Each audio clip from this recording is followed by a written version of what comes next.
अभी ये हम एक एग्जांपल लेते हैं एनर्जी यूटिलाइजेशन में लाइटिंग। तो अगर आप लाइटिंग के बारे में सोचते हैं, चाहे वो आपके घर में, तो nearly 10% of the electricity consume होता है लाइटिंग में। चाहे वो रेसिडेंशियल एरिया हो, चाहे वो कमर्शियल बिल्डिंग्स हो, चाहे वो इंडस्ट्रीज हो, मिनिमम 10% यूटिलाइजेशन जो होता है वो होता है लाइटिंग में।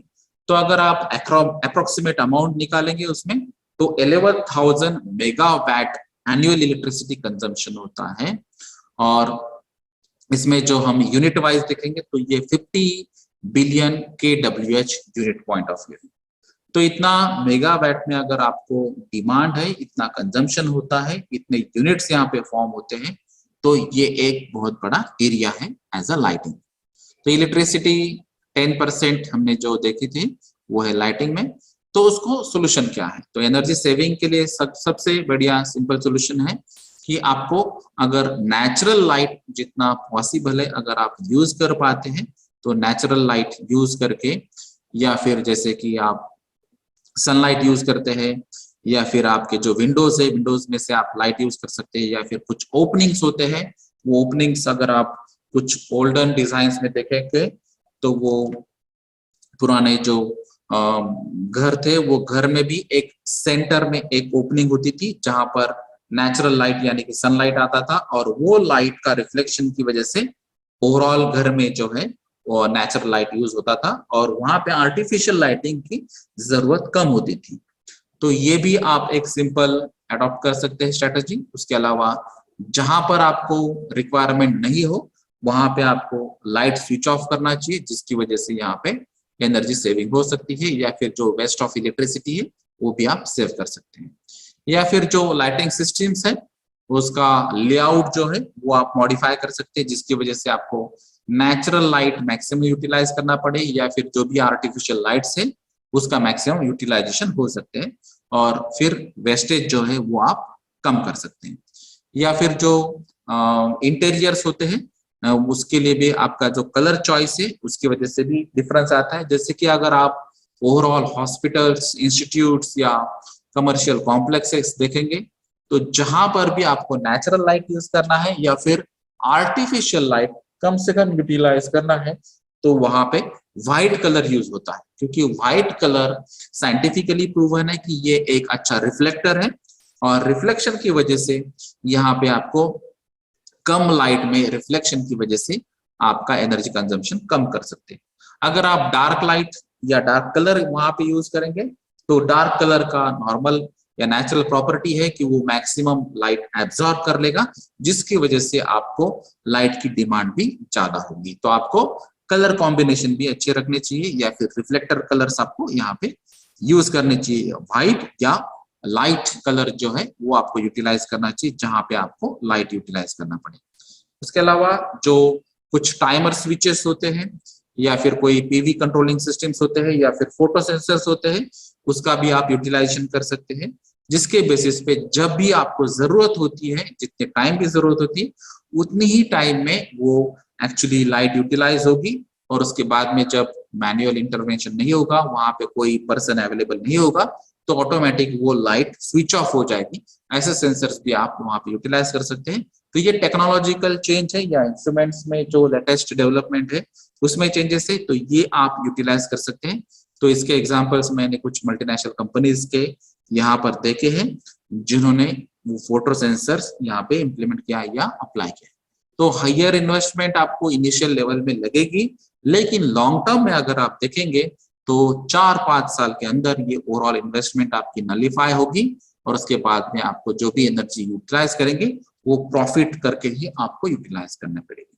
तो ये बहुत सारे ऐसे अलग अलग मेजर से लाइटिंग सिस्टम्स के अलावा, या फिर आप ट्रांसफार्मर प्रोवाइड कर सकते हैं जहां पर आप वोल्टेज रिड्यूस करेंगे। तो जहां पर कम वोल्टेज की जरूरत है तो वो ट्रांसफार्मर यूज करके आप मिनिमम वोल्टेज पे भी कुछ इक्विपमेंट या इंस्ट्रूमेंट चला सकते हैं, क्योंकि नॉर्मली एक ही वोल्टेज का सप्लाई होता है, और उसी वोल्टेज सप्लाई के बेसिस पे ये सब इंस्ट्रूमेंट्स और इक्विपमेंट चलते हैं।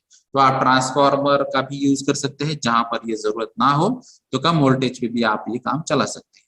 या फिर एनर्जी एफिशिएंट लैंप्स या ल्यूमिनरीज या कुछ कंट्रोलिंग टेक्निक्स आप एडॉप्ट कर सकते हैं, या फिर क्लीन ट्रांसलुसेंट शीट्स भी आप अडॉप्ट कर सकते हैं, या बिनरीज रेगुलरली अडॉप्ट कर सकते हैं, जिसकी वजह से आपको कम से कम एनर्जी यूटिलाइज करना पड़ेगी, और जो भी आपको क्वांटिटी या क्वालिटी चाहिए वो तो सेम रहेगी। उसी वही मेन कंसेप्ट है आपका एनर्जी कंजर्वेशन का। तो ये लाइटिंग सिस्टम्स में आप अडॉप्ट कर सकते हैं। तो ये सिंपल टेबल है जिसका कंपैरिजन के बेसिस पे आपको पता चलेगा कि इनकैंडेसेंट लैंप, CFL और LED इसमें मेजर चेंजेस क्या है। तो जैसे कि अभी हमने बात की थी, तो अगर आपका एनर्जी इफिशियंसी और एनर्जी कॉस्ट का पैरामीटर हम देखेंगे, तो लाइफ स्पैन के लिए अगर आपको देखना है तो ये ओवरऑल LED, CFL और जो इनकैंडेसेंट लैंप्स है उसका अगर आप लाइफ स्पैन देखेंगे तो उससे ही आपको पता चलेगा। जैसे कि LED जो अभी हम आज के डेट में यूज कर रहे हैं, तो ये 50,000 आवर्स तक का लाइफ स्पैन है। अगर यही इनकैंडेसेंट लैंप देखेंगे तो ये 1200 आवर्स है, और जो CFL है उसका लाइफ स्पैन 8000 आवर्स। तो ये इसके कंपैरिजन में अगर देखेंगे तो बहुत मल्टीपल में ये बेनिफिशियल है LEDs। तो LEDs के अगर कॉस्टिंग भी हम इनिशियली देखेंगे तो थोड़ा सा हायर साइड में लगेगा आपको, लेकिन अगर आप आवर्स के बारे में सोचेंगे और अगर आप वैट्स के बारे में सोचेंगे, कंजम्पशंस के बारे में सोचेंगे, तो आपको लॉन्ग टर्म में LEDs ये बेनिफिशियली ये यहीं से पता चलता है। अगर वैट्स के बारे में सोचेंगे तो ये सिर्फ 6 to 8 वैट्स कंज्यूम करते हैं। यहाँ पे इनकैंडेसेंट लैंप जो 60 वैट्स इंटेंसिटी या एनर्जी सप्लाई करता है, और जो 13 to 15 वैट्स वाले जो CFL है वो उतनी ही एनर्जी आपको सप्लाई करते हैं। तो ये आपका यहाँ पे वैटेज में कन्वर्जन या कंजम्पशन जो है वो ऑब्वियसली रिड्यूस हो चुका है। तो 10 मल्टीपल रिड्यूस हो चुका है इनकैंडेसेंट लैंप के कंपैरिजन में। उसके अलावा अगर आप यूनिट्स के बारे में देखेंगे, तो अगर आपने 30 इनकैंडेसेंट बल्ब्स पर ईयर आप यूज करते हैं, तो उसमें यूनिट्स जो होते हैं इलेक्ट्रिसिटी यूटिलाइजेशन के, तो वो LEDs के लिए 329 kWh पर ईयर है, और वही इनकैंडेसेंट लैंप्स के लिए 3285 है। नियर अबाउट 10 मल्टीपल में ये डिफरेंस है। और यहाँ पे अगर देखेंगे तो ये डबल का डिफरेंस है CFL के रिलेटेड, 767 kWh पर ईयर। अगर आप एनुअल ऑपरेटिंग कॉस्ट के बारे में सोचेंगे, उसका बेस जो हमने 30 इनकैंडेसेंट बल्ब्स का पर ईयर में देखा है, तो अगर ये देखेंगे तो ये 1316 पर ईयर रुपीज में है, और ये है 13140, यानी कि 10 मल्टीपल ऑपरेटिंग कॉस्ट रिडक्शन हो चुका है। और ये 3 multiple cost reduction in year about CFL का 3068 रुपीज पर ईयर। तो ये टेबल से ही हमको पता चलता है कि जो एनर्जी इफिशिएंट टेक्नोलॉजीज, इंस्ट्रूमेंट्स या इक्विपमेंट्स है उसको आपको अडॉप्ट करना चाहिए। अगर आप टेक्निकल ये डेटा निकालेंगे, अगर इकोनॉमिकल कैलकुलेशंस भी करेंगे, तो उसके बेसिस पे भी आपको ये बेनिफिट मिल जाएगा। तो आपको इकोनॉमिकल बेनिफिट भी मिलेगा, आपको एनर्जी कंजम्पशन भी रिड्यूस हो जाएगा, यानी कि एनर्जी कंजर्वेशन भी हो जाएगा। एनवायरमेंट पे जो एडवर्स इम्पैक्ट होते हैं, जो गैसेस जनरेट होते हैं या फोसिल फ्यूल की वजह से होते हैं, तो वो भी रिड्यूस हो जाएगा। तो बहुत सारे जो आपके टारगेट्स है वो यहाँ पे अचीव हो सकते हैं। तो इसके लिए ये जो हमने बात की थी, तो ये कंक्लूजन है कि सेपरेट लाइटिंग ट्रांसफार्मर आप यूज कर सकते हैं, जो पावर फीडर है उससे आइसोलेट कर सकते हैं, या जो फ्लक्चुएशन की प्रॉब्लम है उसको भी आप रिड्यूस कर सकते हैं, या फिर जो ऑप्टिमम वोल्टेज आपको रिक्वायरमेंट है वो भी आप सेट कर सकते हैं। तो ये ट्रांसफार्मर आपको इंस्टॉल करना चाहिए। अगर ये ट्रांसफार्मर फिजिबल नहीं है आपके इक्विपमेंट्स या इंस्ट्रूमेंट्स के लिए, तो आपको सर्वो स्टेबलाइजर यूज करना चाहिए, या फिर आपको इलेक्ट्रॉनिक ब्लास्ट जो आज के डेट में यूटिलाइज होते हैं, मैक्सिमम एरियाज में ये इलेक्ट्रॉनिक ब्लास्ट यूज होते हैं। तो यहाँ पर 30 to 35% एनर्जी सेव हो जाती है। जैसे कि अगर आपको याद होगा कि हम पहले ट्यूबलाइट्स नॉर्मल यूज करते थे, जो ट्यूबलाइट्स में स्टार्टर होता था, और वो स्टार्टर को एनर्जी ज्यादा लगती थी, और उसके बाद में कंटिन्यूअस सप्लाई आता था। लेकिन आज अगर आप ट्यूबलाइट्स देखेंगे तो वहां पर उसको स्टार्टर की जरूरत नहीं है, तो वो इलेक्ट्रॉनिक ब्लास्ट जो है वो यूटिलाइज होते हैं, और उनकी एनर्जी कंजम्पशन या जो यूटिलाइजेशन है वो रिड्यूस हो चुका है। तो इसमें 30 to 35% तक सेविंग होती है। उसके अलावा जो हीट लोड होता है एसी रूम्स में, वो भी कम हो सकता है इलेक्ट्रॉनिक अगर ब्लास्ट आप यूज करेंगे। इसके अलावा जो मर्क्यूरी लैम्प्स है या एसपीएल लैम्प्स जो है वो भी आप रिप्लेस कर सकते हैं। तो मेटल हालाइड्स की जगह आप मर्क्यूरी लैम्प्स या एसपीएल लैम्प्स भी यूज कर सकते हैं।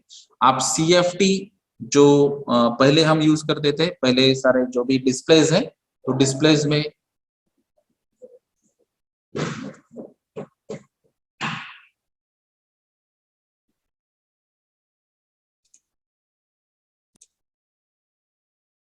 ये सीएफटी टेक्नोलॉजी की जगह आप जो पहले इनकैंडेसेंट लैम्प्स जो पहले यूज होते थे, तो अभी हम सीएफएल जैसे यूज करते थे, फिर एलईडी यूज करने लगे। वैसे ही ये अलग अलग टेक्नोलॉजिकल डेवलपमेंट अभी आएंगे और एलईडीज के एरेज भी अभी यूज कर रहे हैं, या फिर कम वोल्टेज वाले भी यहाँ पे इवन हाफ वोल्ट या 1 वोल्ट के भी एलईडीज आ चुके हैं, वो भी आप यूटिलाइज कर सकते हैं और उसकी वजह से एनर्जी सेविंग कर पाएंगे।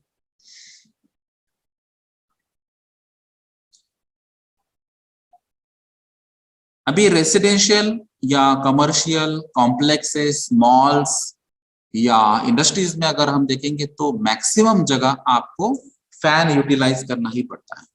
तो फैन के लिए अलग अलग पर्पस हो सकते हैं, उसकी वजह से आपकी एनर्जी रिक्वायरमेंट अलग अलग हो सकती है। जैसे कि अगर आप देखेंगे तो कूलिंग सिस्टम्स के लिए आपको फैन यूज करना पड़ेंगे, तो वहां पर भी एनर्जी होती है। या फिर अगर आपको प्रोसेस में कुछ जैसे कि आईडी फैन यूज होते हैं आपके, या फिर फोर्स ड्राफ्ट एफडी फैन भी यूज होते हैं, या फिर कोई ब्लोअर सिस्टम्स भी होते हैं। तो ये अलग अलग इक्विपमेंट्स के लिए, अलग अलग प्रोसेस के लिए, अलग अलग एप्लीकेशंस के लिए आपको फैन यूटिलाइज करने पड़ते हैं। तो यहाँ पर फैन में अगर एनर्जी आपने सेव की तो वो भी एक एनर्जी कंजर्वेशन की अच्छी एक एक्टिविटी हो सकती है। तो उसमें आप क्या कर सकते हैं, जैसे कि आप फैंस जो यूज कर रहे हैं, तो नॉर्मली आप समर मंथ से सबसे ज्यादा फैन यूज करते हैं। अगर आप रेसिडेंशियल, कमर्शियल या इंडस्ट्रीज के बारे में देखेंगे तो समर में हायर टेम्परेचर होता है और आपको टेम्परेचर कंफर्टेबल लेवल पे लाना है, तो सबसे पहला जो सोल्यूशन है वो है फैंस। अगर ये फैन से भी नहीं होता है तब आप एयर कूलर यूज करते हैं, और फिर भी नहीं होता है तो एयर कंडीशनर्स यूज करते हैं। तो बेसिक लेवल पे अगर आप देखेंगे तो मैक्सिमम जगह आप फैन यूटिलाइज करते हैं, और उसका सबसे ज्यादा यूटिलाइजेशन होता है समर सीजन में। अगर आप ये हाई एफिशिएंट मोटर यहाँ पे फैन में यूज करेंगे, या फिर जो रेगुलेटर सिस्टम्स होते हैं उसमें, तो ये इलेक्ट्रॉनिक अगर रेगुलेटर आप यूज करेंगे तो यहाँ पर 20% तक सेविंग आपकी हो सकती है फैन से। क्योंकि अगर हमने पहले ही देखा है कि अगर कन्वेंशनल या ओल्ड फैशन के अगर आप फैंस और रेगुलेटर्स देखेंगे तो उसमें जो रेगुलेटर्स है और उसके जो मोटर्स हैं उसमें एनर्जी कंजम्पशन ज्यादा होता है। आज के डेट में अगर मॉडिफाइड वर्जन्स के अगर हम देखेंगे तो ये इलेक्ट्रॉनिक रेगुलेटर्स और जो एनर्जी एफिशिएंट मोटर्स है वो यूटिलाइज करेंगे तो 20% तक आप एनर्जी सेव कर सकते हैं। उसके अलावा जो एरोडायनामिक डिजाइन होता है, यानी कि जो फैन और उसके जो ब्लेड्स है, उसका जो सेंट्रल पार्ट है, उसका जो वेट है, फैन के जो ब्लेड के मटेरियल है और उसके जो डिजाइन है, ये ऐसे होने चाहिए कि कम स्पीड पे भी अगर आप फैन रखते हैं तो वहां से एयर का सप्लाई ज्यादा हो। तो ये एरोडायनामिक डिजाइन के बारे में भी आपको ध्यान रखना होगा। और आज बहुत सारी ऐसी कंपनीज हैं जिन्होंने ये एरोडायनामिक डिजाइन के बारे में सोच के भी अलग अलग एनर्जी कंजम्पशन के एक्टिविटीज यहाँ पे अडॉप्ट कर दिए, और उसमें जो कॉस्ट थी वो कॉस्ट में भी अभी चेंज हो चुके। तो जैसे पहले हम प्योरली मेटल के ब्लेड्स और फैंस यूज होते थे, आज की डेट में अभी हम अलग अलग मटेरियल्स जैसे कि प्लास्टिक भी यूज करते हैं, या फिर फाइबर्स भी यूज करते हैं, कॉम्पोजिट्स भी यूज करते हैं। तो अलग अलग मटेरियल का ट्राई करके और एरोडायनामिक डिजाइन भी इंप्लीमेंट करके हमने उनकी कॉस्ट भी चेंज कर ली, यानी कि रिड्यूस कर ली, और उसका जो लोड था वो भी रिड्यूस किया, जिसकी वजह से आपको कम लोड के या कम वोल्टेज वाले जो मोटर्स है वो भी यूज करके भी आप फैन ऑपरेट कर सकते हैं। तो ये फैन में भी आप एनर्जी कॉन्जर्व कर सकते हैं या यूटिलाइज कर सकते। नेक्स्ट एग्जांपल है रेफ्रिजरेटर। तो ये रेफ्रिजरेटर इक्विपमेंट, जैसे हमने देखा है कि अलग अलग लेवल्स पे आपको रेफ्रिजरेटर की जरूरत हो सकती है। जैसे कि हम रेसिडेंस में यूज करते हैं जिसको नॉर्मली हम फ्रिज कहते हैं, तो ये फ्रीज में अब हमारा सिंपल सा ऑब्जेक्टिव है कि जो एटमॉस्फेरिक टेम्परेचर होता है उससे कम टेम्परेचर अगर आपको मेंटेन करना है तो हम ये रेफ्रिजरेटर सिस्टम्स यूज करते हैं। तो हम मैक्सिमम रेसिडेंस में रेफ्रिजरेटर सिस्टम यूज करते हैं। उसके अलावा जो शॉप्स होते हैं जहां पर फूड प्रिजर्वेशन होता है, या फिर जो स्वीट्स होते हैं, या फिर जो वेजिटेबल सिस्टम्स होते हैं, या फिर कुछ मॉल्स में, ये ऐसे बहुत सारी जगह जहां पे आपको फूड प्रिजर्वेशन के लिए मेनली रेफ्रिजरेटर सिस्टम्स यूज करना पड़ते हैं, वहां पर ये रेफ्रिजरेटर्स यूज होते हैं। तो ये बहुत सारी जगह रेफ्रिजरेटर में आपको ध्यान देना होगा कि ये इफिशियंसी आपको बढ़ानी है। तो रेफ्रिजरेंट्स कम यूज करने चाहिए, एनर्जी कम यूटिलाइज होनी चाहिए। जो भी आप रेफ्रिजरेंट यूज करते हैं वो इको फ्रेंडली रेफ्रिजरेंट आपको यूज करना है, जिसकी वजह से एनवायरमेंटल इंपैक्ट भी कम हो जाएगा। तो उस हिसाब से आपको रेफ्रिजरेटर सिस्टम्स में एनर्जी कंजर्वेशन या एनर्जी सेविंग करना है। अगर आप ये रेसिडेंशियल जो हम नॉर्मली रेफ्रिजरेटर यूज करते हैं, तो ये 165 लीटर का इंडियन रेफ्रिजरेटर जो नॉर्मली यूटिलाइजेशन करते हैं, तो उसका अगर आप यूनिट देखेंगे तो 540 kWh पर ईयर इतना कंजम्पशन होता है एनर्जी का। तो यहाँ पे आपको बहुत सारे चांसेस हैं, और इसीलिए यहाँ पे बहुत सारे अभी टेक्निक्स भी अडॉप्ट हो चुकी है।